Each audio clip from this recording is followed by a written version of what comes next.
Hello, my name is Gareth. You're watching the Hub Online Network, and today we are joined by a local musician, Aaron Bewza. Aaron, let's meet you and see what you're all about after our animated logo.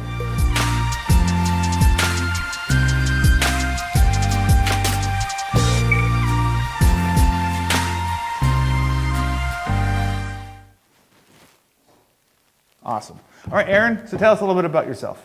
My name's Aaron. I was born here in Ashcroft in 1973 at the hospital right down the road. Born and raised here. Took off when I was in my teens and realized after seeing the rest of the world that this is the place to be. This is the place to be. So I came back here and now I live here, happily married, living in Cache Creek. I am 47 years old and I make music. I made my first music video lately, and I am inspired to do more music and more music videos. That's my plan for now. Where'd you go when you left the area? I went down to Vancouver, Nanaimo, Victoria. I hitchhiked around. I went to California, Oregon, back up here. I was a young man and I wanted to really see the world, and I didn't have to go very far to realize that people are the same everywhere you go. The farther south I got, the more the accents changed, but people are the same wherever you go. And yeah, out of all of that, back here is the place to be. I'm back here now, I'm here to stay. If you visited places like California, that must have been fairly similar to the climate that we have here. What made you say, I gotta go back to Ashcroft and Cache Creek? The political climates. Even though back then I was 17, 18, I realized that no matter what, where I'd come from was the most free area in the world. And no matter where I went, I didn't find as much freedom or acceptance or tolerance as I have up in these parts. So yeah, no matter where I went, I came back here. I like it here. You're blessed to be here, people. Don't ever leave. Now you recently, as you mentioned, you made a music video. The song is called Can You Hear Me Now? Yes. So we're going to play that for you, our viewers at home, and then we're going to have a little chat about it. So let's roll the tape.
So, awesome song, very catchy, gets stuck in your head. Thanks very much. What made you want to come up with this? Well, I approach music generally music first. I will come up with the music first, and then I'll tuck it aside. And down the road, if I come up with some lyrics, I end up searching through my music collection to find what might these lyrics fit to. That's how I generally do it. But in this case, I was sitting there and I'm thinking, I have to finish this song because it's such a cool riff, it's such a cool beat. I just started writing stuff for it, and it took me about 10 minutes to come up with 2 verses, one of which I discarded, and I was left with the rest. And I realized, hey, there's some undertones to these lyrics that can really be applied to the world's situation today and the things going on. So I left that one verse, and the rest is just the chorus repeating.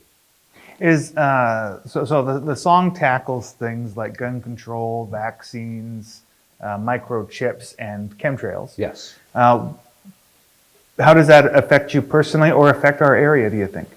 Personally, it affects me because it's evidence to me, these chemtrails in the sky are evidence to me that there's an agenda going on where the powers that shouldn't be don't have our best interests in mind. And for me, that was the beginning of a waking up period where now I look at the world and I see what's really going on. There is an agenda afoot to disarm the public, to poison us, to draw us away from God on a spiritual level, and to simply get rid of us because, in their words, we're a bunch of useless eaters. Well, I think differently about human beings. I think we are noble, we are beautiful, we are full of love, and we are full of power, whether or not we recognize that power. And things are a lot more different now. Like, how does this relate to me? For me, 30 years ago, I learned a Bible verse, Revelations 13:16, that the Antichrist will cause all, small and great, rich and poor, free and bond, to receive a mark in their right hand or in their forehead.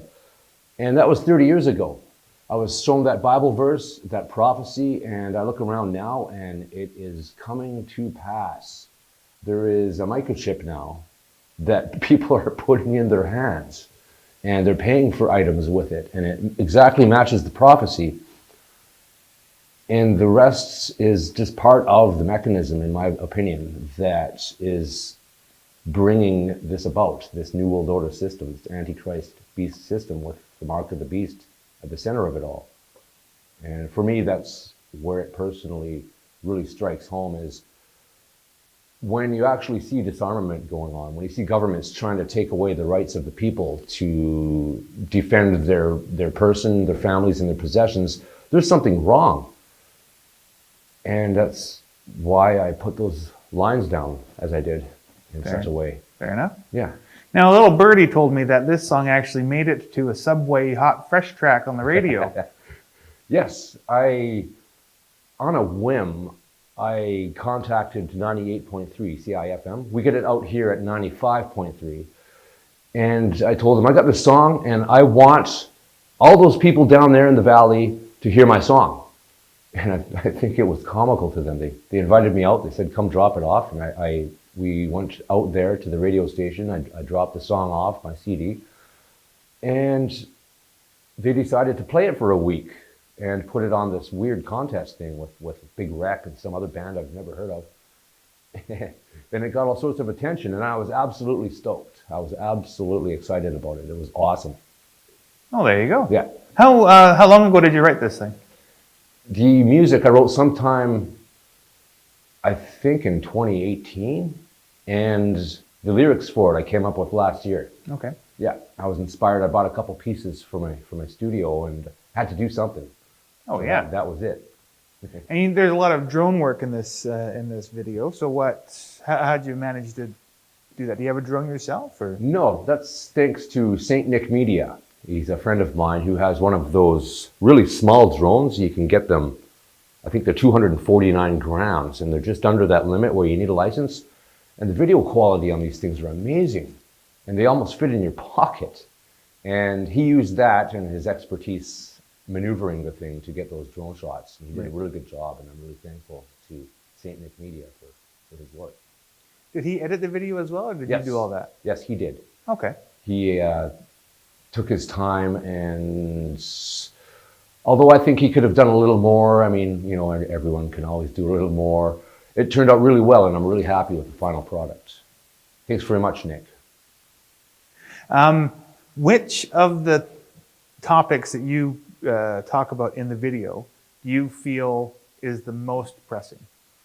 The most pressing topic would be the chip. There's the embeddable chip that they approved in 2005 for human implantation.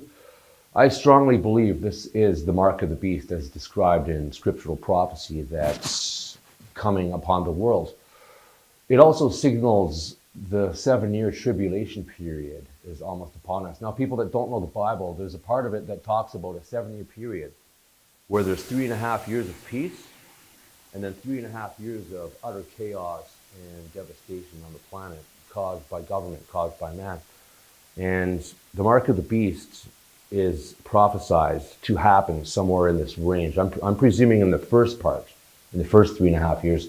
That has extreme significance because I was 16 years old when I was given that prophecy, and I've told people about it for the last 30 years.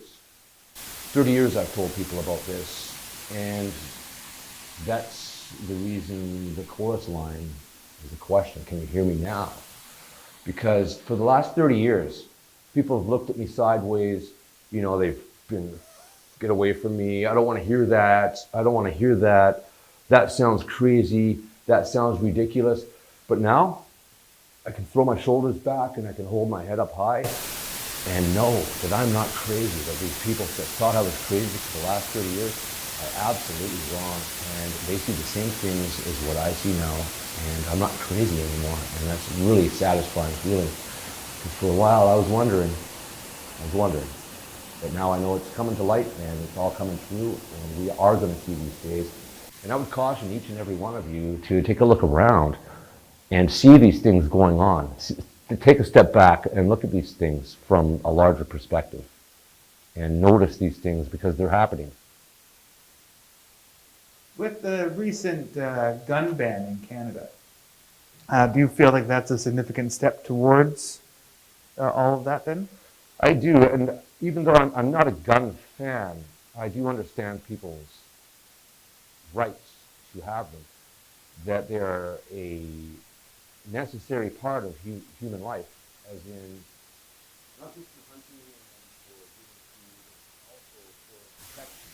In Canada, we have the right to protection of the person enshrined in the Bill of Rights, and that's very interpretive.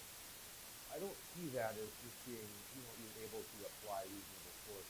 That's common sense. The right to personal security is enshrined in our Bill of Rights, in my opinion, also includes firearms. And that's my opinion about that.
what are you saying now?